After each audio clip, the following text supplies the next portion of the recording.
নমস্কাৰ অন্য এটি গুৰুত্বপূৰ্ণ খবৰ লৈ ষ্টুডিঅ'ৰ মজিয়াত মই উৎপল দাস ৩৭ নম্বৰ ৰাষ্ট্ৰীয় ঘাইপথৰ যোৰহাটত নিৰ্মাণ কাৰ্য চলি থকা 4 লেনযুক্ত পথে জলাকলা খুৱাইছে পটিয়াগাঁও চাৰিগাঁও নিমাতী তথা মাজুলীলৈ আহা কৰা হেজাৰ হেজাৰ পথচাৰীক মৰণত শৰণ দি আহা কৰিবলগীয়া হৈছে ৰাইজ চাওক আমাৰ এই বিশেষ প্ৰতিবেদনটি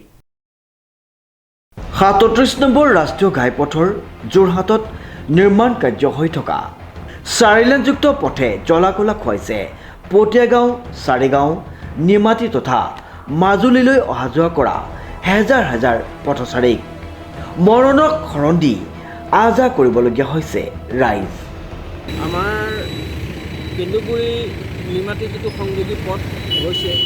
আমাৰ কেন্দুগুৰিৰ পৰা 500 মিটাৰমান সোমাই আমাৰ নেশ্যনেল প্ৰাধিকৰণে যিটো আমাৰ 4 লেন বনাই আছে এই 4 লেনত আমাৰ ইয়াতে এটা চাৰিআলি সৃষ্টি হৈছে আমাৰ নিমাতী ৰোডত এই চাৰিআলিত বৰ্তমান আমাৰ হাইৱে প্ৰাধিকৰণে কোনো ইউ টাৰ্ণৰ ব্যৱস্থা কৰা আমাৰ পৰিলক্ষিত হোৱা নাই আমি এইটো যিহেতু আমাৰ নিমাতী চাৰিগাঁও ৰাষ্ট্ৰীয় এটা ব্যস্ততাপূৰ্ণ পথ এই পথত বহু সংখ্যক মহাবিদ্যালয় বিদ্যালয় আছে ইয়াৰ উপৰি এই ৰাস্তাটোৰ আশে পাশে প্ৰায় হাজাৰো অধিক গাঁও মানুহে বাস কৰে আৰু অতি ব্যস্ততাপূৰ্ণ পথ গতিকে এই ব্যস্ততাপূৰ্ণ পথটোত আমি নেশ্যনেল হাইৱে প্ৰাধিকৰণৰ যি চাৰিআলি সৃষ্টি হৈছে এই চাৰিআলিত আমি এটা ইউ টাৰ্ণৰ ব্যৱস্থা কৰিবলৈ আমি নেশ্যনেল হাইৱে প্ৰাধিকৰণক অনুৰোধ জনাইছোঁ আৰু জিলা আয়ুক্তকৈ এই বিষয়ত আমি অনুৰোধ জনাইছোঁ যে অতি সোনকালে এই চাৰিআলিত এটা ইউ টাৰ্ণৰ ব্যৱস্থা কৰি আমাৰ স্থানীয় লোকসকলৰ লগতে ছাত্ৰ ছাত্ৰীসকলৰ উপকাৰ হোৱাকৈ আমাক এটা সুব্যৱস্থা কৰি দিব বুলি আমি অনুৰোধ জনাইছোঁ গতিকে আমি আশা ৰাখিছোঁ অতি সোনকালে এই সুব্যৱস্থাটো কৰিব নহ'লে আমাৰ এই স্থানীয় লোকসকল আমাৰ আন্দোলনমুখী হ'বলৈ আমি বাধ্য হ'ব উল্লেখযোগ্য যে 4 লেনযুক্ত পথৰ লেহেমীয়া নিৰ্মাণ কাৰ্যই জমৰ যাতনা ভোগাইছে হেজাৰ হেজাৰ পথচাৰীক বৰিগাঁও বাইপাছ চাৰিআলি আৰু চাৰিগাঁও বাইপাছ চাৰিআলি পাৰ হওঁতে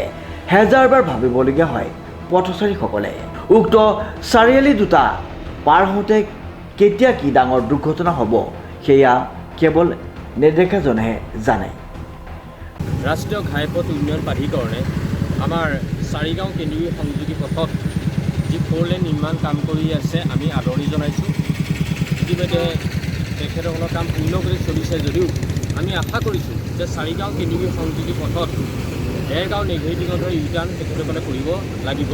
নহ'লে আমাৰ বিভিন্ন পথচাৰীৰ পৰা ধৰি পেলাই তাৰ বিভিন্ন সমস্যা হ'ব আমাৰ গাড়ী ভাড়া বৃদ্ধি হ'ব এতিয়া আমি 20 টকাত অহা যোৱা কৰিছে স্কুলৰ ছাত্ৰ ছাত্ৰী বা আমি সৰ্বসাধাৰণ তেতিয়া আমি হয়তো 40 টকা আমি 1 নম্বৰ মূল্য আনি ঘূৰিব লাগিব কিবা এটা কাৰণত হয়তো আমাৰ যিটো পটিগাঁও চাৰিআলিৰ নিচিনা কৰা নাই তথাপি আমি আশাবাদী ইয়াত আপোনালোকে ইউ টাৰ্ণ তেখেতসকলে কৰিব লাগিব ইতিমধ্যে আমাৰ কেইবাটাও অনুষ্ঠান প্ৰতিষ্ঠানে প্ৰায় 35টামান জাতীয় অনুষ্ঠান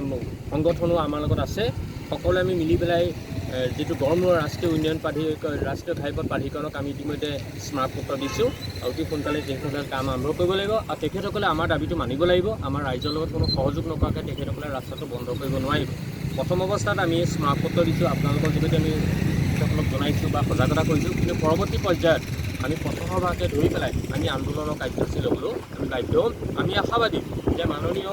আমাৰ যোৰহাটৰ আয়ুক্ত মহোদয়ে মহমৰ যোৰহাট নামৰ যিখন আঁচনি যোৰহাট চলাই আছে সেই আঁচনিখনৰ যোগেদি আমাৰ চাৰিগাঁও আৰু কেন্দুগুৰি ৰাইজৰ এই আমাৰ অনুৰোধটো সেই মহমৰ আঁচনিত সোমোৱাই পেলাই আমাৰ এই ৰাস্তাটো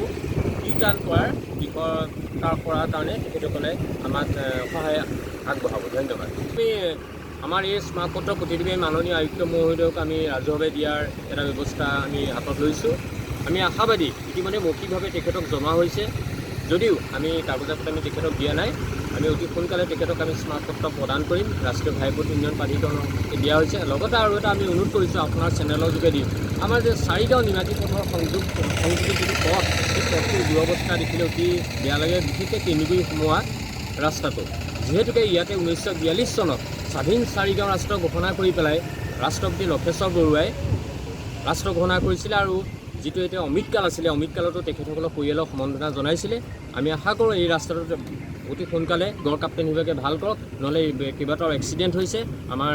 স্থানীয় ৰাইজৰো আমাৰ বহুত সমস্যা হৈছে ইতিমধ্যে 4 লেনৰ যিটো ৰাস্তা ধূলি সেই ধূলিয়ে স্থানীয় ৰাইজক মানে বহুতো বেমাৰৰ দ্বাৰা আক্ৰান্ত কৰি পেলোৱাৰ এটা পৰিস্থিতিৰ সৃষ্টি হৈছে। গতিকে আমাৰ এই অঞ্চলৰ ৰাইজ তথা চাৰিগাঁও অঞ্চল বা বিভিন্ন অনুষ্ঠান প্ৰতিষ্ঠান দাবী জনাইছোঁ ৰাষ্ট্ৰীয় ঘাইপথ উন্নয়ন প্ৰাধিকৰণ আৰু যোৰহাটৰ আয়ুক্ত মহোদয় লগতে মাননীয় সাংসদ গৌৰৱ গগৈদেৱেও তেখেতে এটা নীতিশ গাডকাৰীয়ে কেন্দ্ৰীয় মন্ত্ৰীক এটা দিছিলে, কিন্তু এই ক্ষেত্ৰত আমি আশা কৰিছোঁ গৌৰৱ গগৈ যোগেদি এই প্ৰস্তাৱটো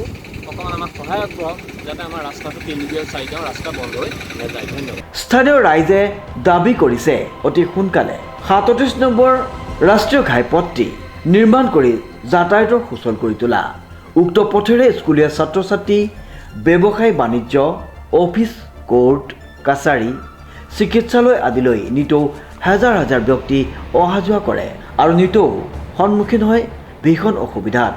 ইয়াৰ উপৰিও ধূলিৰ বাবে পথটো পাৰ হওঁতে দ্ৰুত গতিত বাইপাছেৰে অহা যোৱা কৰা যান বাহনসমূহ ধৰিব নোৱাৰাৰ ফলত প্ৰায় পথ দুৰ্ঘটনা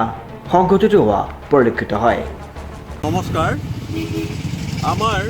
চাৰিগাঁও চাৰিআলিত যি হাইৱে বাইপাছ আমাৰ নিৰ্মাণ হৈ আছে, আমাৰ কেন্দুগুৰি যি চাৰিগাঁও বাইপাছ চাৰিআলি আছে ইয়াত যথেষ্ট আমাৰ চাৰিগাঁও দিশৰ পৰা যথেষ্ট ৰাইজৰ এই কেন্দুগুৰি তিনিআলিয়েদি অহা যোৱা হয় টাউনলৈ। আৰু আমাৰ চাৰিগাঁৱত কেইবাখনো